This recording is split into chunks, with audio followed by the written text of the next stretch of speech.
Hello, and welcome back to Miss French Teaches Something. Today, we're going to talk about centers.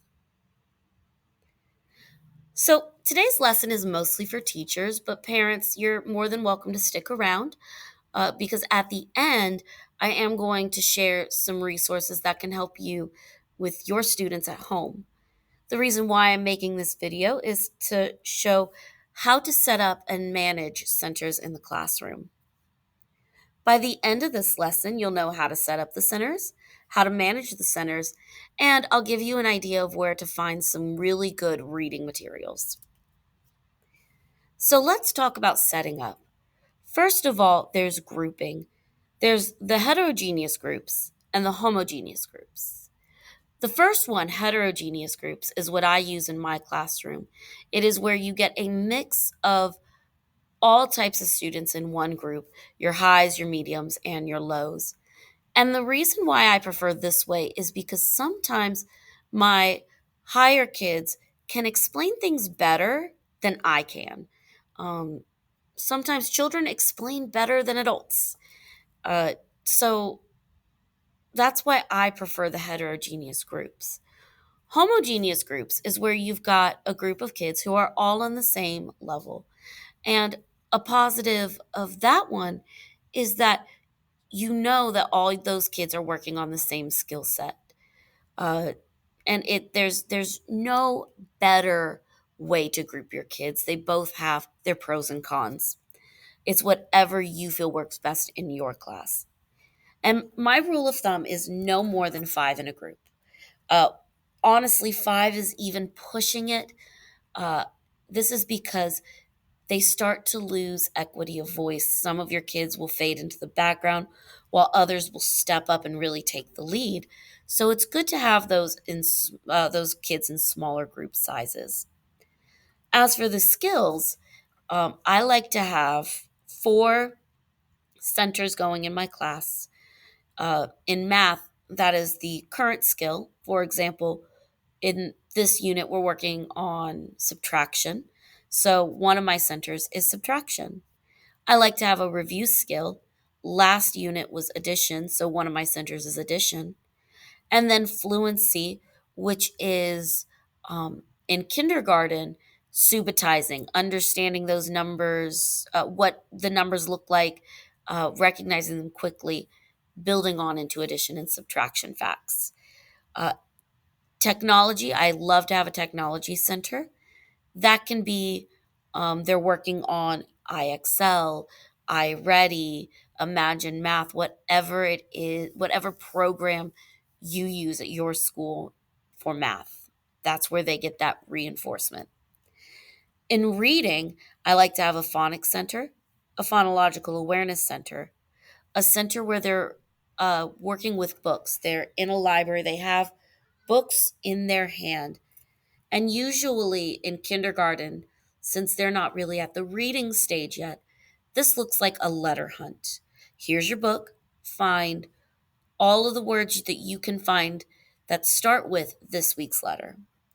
And then, of course, in both math and reading, there is the teacher led group.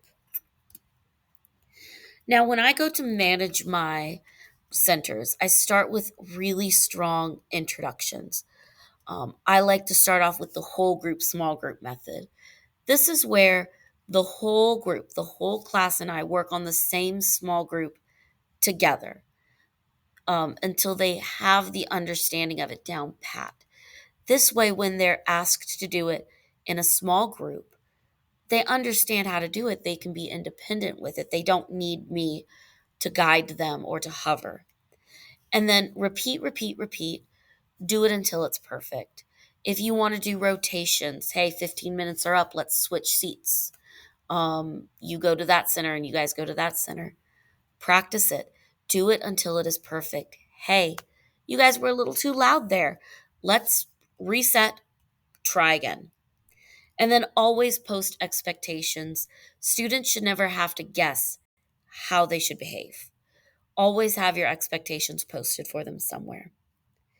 For the teacher led groups, for the first few weeks, I rotate them out. It's a quick 5-10 minute meeting with them just to set my expectations for them.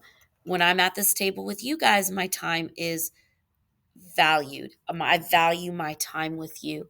You guys are my priority.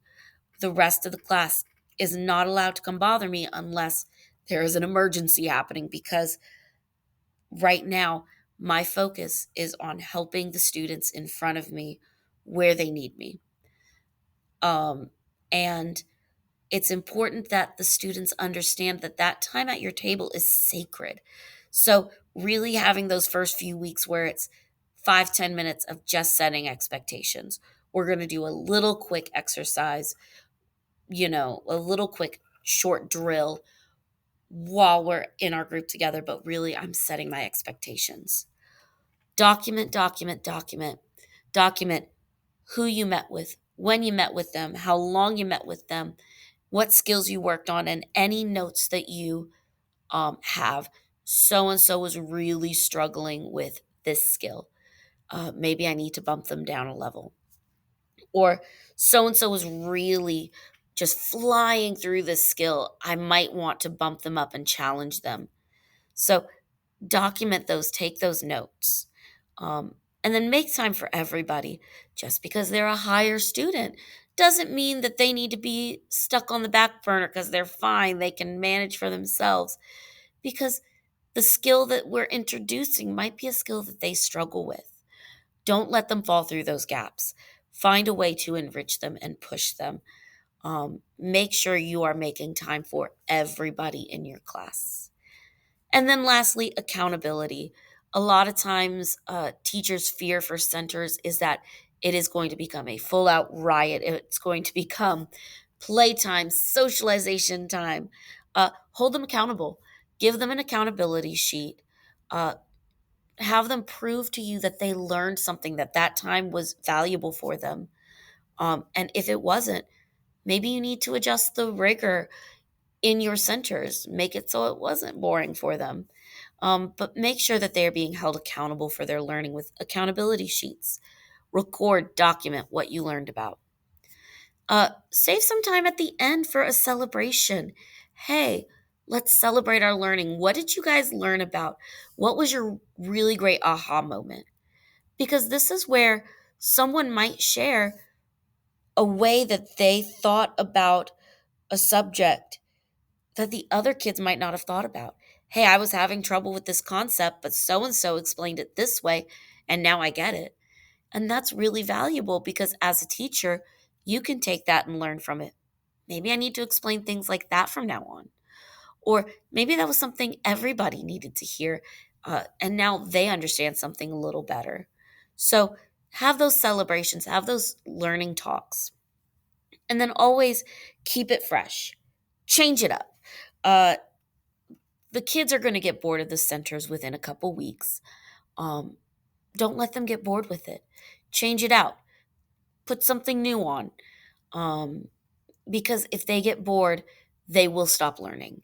It will become playtime. It will become social hour. So change it up. Keep it fresh. Here's an example of one of my centers. This is a reading center. This center is called Rhyming Match. I have my instructions here for the students. And then the information is really more for the adults who might walk into your classroom. I have what the skill is, what standard is tied to it.